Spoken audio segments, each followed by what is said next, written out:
সহজ লেসনে তোমাদের সকলকে স্বাগত। আজকে আমরা ষষ্ঠ শ্রেণীর দ্বিতীয় পর্যায়ক্রমিক মূল্যায়ন 2024 সালের ভূগোল বিষয়ের সিলেবাস নাম্বার বিভাজন এবং একটি নমুনা প্রশ্নপত্রের সম্পূর্ণ উত্তর সহ আলোচনা করব। তো চলো এই ভিডিওতে আমরা ক্লাস 6 এর সেকেন্ড ইউনিট টেস্ট 2024 জিওগ্রাফি সাবজেক্টের সিলেবাস, মার্কস রিভিশন এবং এই মডেল কোশ্চেন পেপারের উত্তরগুলো দেখে নিই। সেকেন্ড ইউনিট টেস্টে তোমাদের 25 নম্বরের পরীক্ষা নেওয়া হয় এবং 50 মিনিট সময় দেওয়া থাকে। প্রথমে দেখো কোন কোন অধ্যায় তোমাদের পড়তে হবে। 5 নম্বর অধ্যায় যেটা রয়েছে জল, স্থল, বাতাস। 6 নম্বর অধ্যায় বরফে ঢাকা মহাদেশ। 7 নম্বর অধ্যায় হচ্ছে আবহাওয়া ও জলবায়ু। আর 10 নম্বর অধ্যায় ভারতের জলবায়ু, মাটি, স্বাভাবিক উদ্ভিদ, অরণ্য ও বন্যপ্রাণ। এগুলো তোমাদের পড়তে হবে সেকেন্ড ইউনিট টেস্টের পরীক্ষার জন্য। ঠিক আছে, এবার দেখো কি ধরনের প্রশ্ন তোমাদের পরীক্ষায় দেওয়া হবে। প্রথমে 6টি এমসিকিউ প্রশ্ন দেওয়া থাকবে 1 নম্বর মানের। এখান থেকে সঠিক উত্তর তোমাদের বেছে নিয়ে লিখতে হবে। এরপর থাকবে চারটি এসএকিউ প্রশ্ন। এগুলো হচ্ছে 1 নম্বর মানের প্রশ্ন। এগুলো তোমাদের এক কথায় উত্তর লিখতে হবে বা সত্য মিথ্যা নির্ণয় করতে হবে অথবা শূন্যস্থান পূরণ করতে হবে, এই ধরনের প্রশ্ন দেওয়া থাকবে। এরপর দুটি তোমাদের 2 নম্বর মানের প্রশ্নের উত্তর লিখতে হবে, 2 দুগুণে 4 নম্বর। এখানে কিন্তু এক্সট্রা প্রশ্নও দেওয়া থাকবে। তারপর দুটি 3 নম্বর মানের প্রশ্নের উত্তর লিখতে হবে, 3 দুগুণে 6 নম্বর। এখানেও তোমাদের এক্সট্রা প্রশ্ন দেওয়া থাকবে। এরপর তোমাদের একটি 5 নম্বর মানের প্রশ্নের উত্তর লিখতে হবে। এখানেও তোমাদের দুটি অথবা 3টি প্রশ্ন দেওয়া থাকবে, সেখান থেকে একটি 5 নম্বর মানের প্রশ্নের উত্তর লিখতে হবে। এরকম করে 25 নম্বরের প্রশ্ন দেওয়া থাকবে এবং সেখানে সময় থাকবে 50 মিনিট।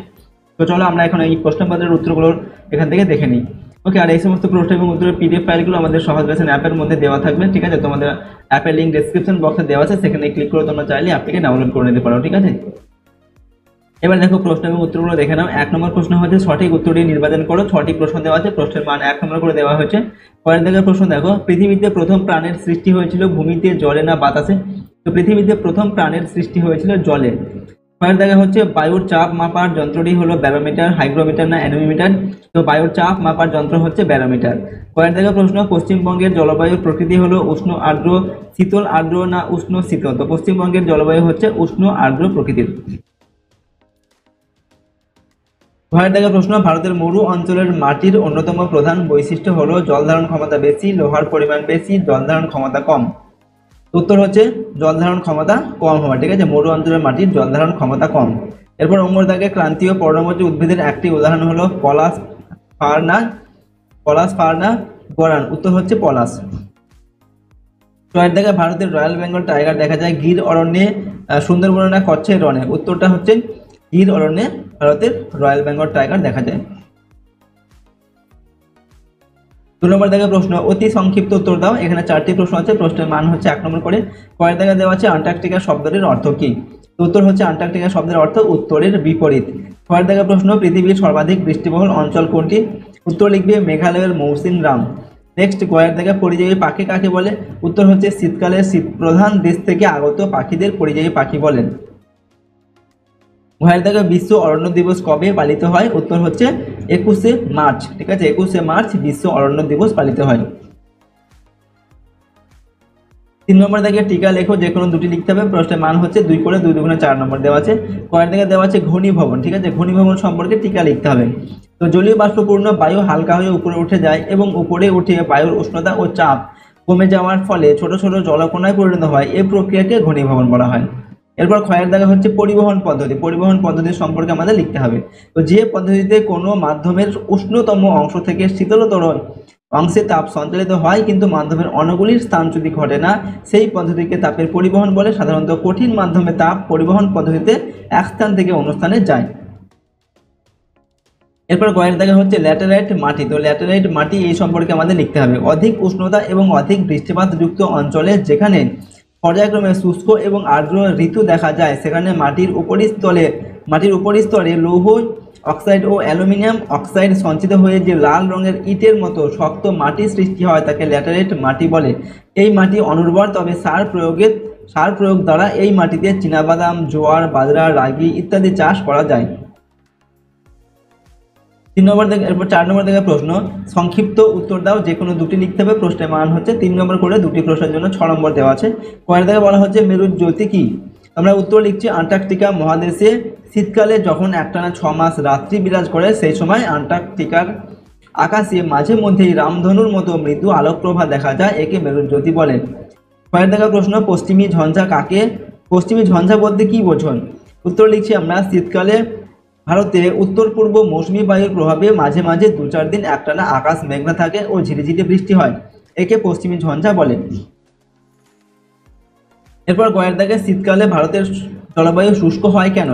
উত্তর লিখবে ডিসেম্বর জানুয়ারি মাসে ভারতে শীতকাল লক্ষ্য করা যায়। এই সময় উত্তর ভারতের তাপমাত্রার পরিমাণ যথেষ্ট হ্রাস পায়। এর ফলে শীতকালে তাপমাত্রা হ্রাসজনিত কারণে উত্তর ভারতের স্থলভাগের উপর উচ্চচাপ এবং দক্ষিণ ভারতের সমুদ্রের উপর নিম্নচাপ অবস্থান করে। ফলস্বরূপ যে বায়ুচাপের ঢাল সৃষ্টি হয় সেই ঢাল অনুসারে বায়ু স্থলভাগের উচ্চচাপ অঞ্চল থেকে জলভাগের নিম্নচাপ অঞ্চলের দিকে উত্তর পূর্ব মৌসুমী বায়ু রূপে প্রবাহিত হয়। স্থলভাগের উপর দিয়ে প্রবাহিত হয় বলে উত্তর পূর্ব মৌসুমী বায়ুতে জলীয় বাষ্প থাকে না বললেই চলে। জলীয় বাষ্প না থাকার ফলে এই সময় অর্থাৎ শীতকালে ভারতে বৃষ্টিপাত হয় না। এই কারণে ভারতের শীতকাল শুষ্ক হয়ে থাকে। কেবলমাত্র তামিলনাড়ুর করমণ্ডল উপকূলে শীতকালে বৃষ্টিপাত হয়ে থাকে। ঠিক আছে, তো এই কারণে ভারতবর্ষের শীতকাল হচ্ছে শুষ্ক হয়। পরবর্তী প্রশ্ন 5 নম্বর থেকে যে কোনো একটি প্রশ্নের উত্তর দাও। প্রশ্নের মান 5 নম্বর। এখানে কয়েক থেকে বলা হচ্ছে পৃথিবীর অভ্যন্তরের স্তর বিন্যাস চিত্র সহ আলোচনা করো। প্রশ্নের মান হচ্ছে 2+3 দেওয়া আছে।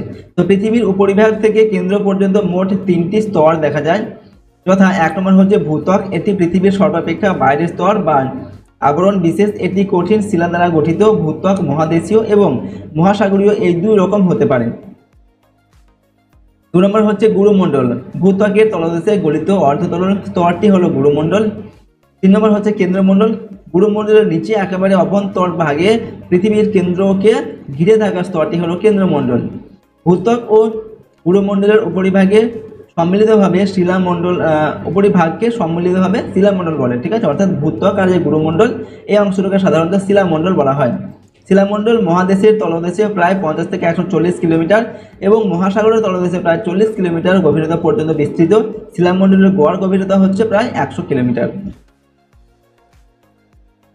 ওকে, এবং পারলে তোমরা এই চিত্রটি কিন্তু এঁকে দেবে। পরের প্রশ্ন দেখো, ক্ষয়ের দাগে জলচক্রের পরীক্ষাটি চিত্র সহ আলোচনা করো। প্রশ্নের মান 2+3। ভূপৃষ্ঠের জলভাগ থেকে সূর্যের তাপে জল বাষ্পীভূত হয়ে জলীয় বাষ্প রূপে বায়ুমণ্ডলে অবস্থান করে।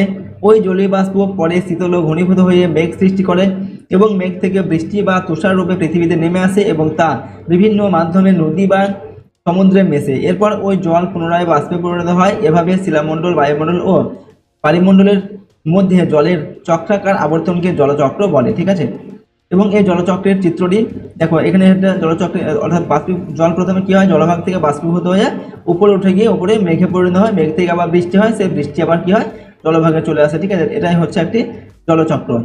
ওকে, তো দেখো এই ছিল তোমাদের ক্লাস 6 এর সেকেন্ড ইউনিট টেস্টের ভূগোল বিষয়ের। এখানে আমরা সিলেবাস, নাম্বার বিভাজন এবং একটি প্রশ্নপত্রের সম্পূর্ণ উত্তর আলোচনা করলাম। প্রশ্নোত্তরগুলো কিন্তু খুবই গুরুত্বপূর্ণ তোমাদের সেকেন্ড ইউনিট টেস্টের পরীক্ষার জন্য।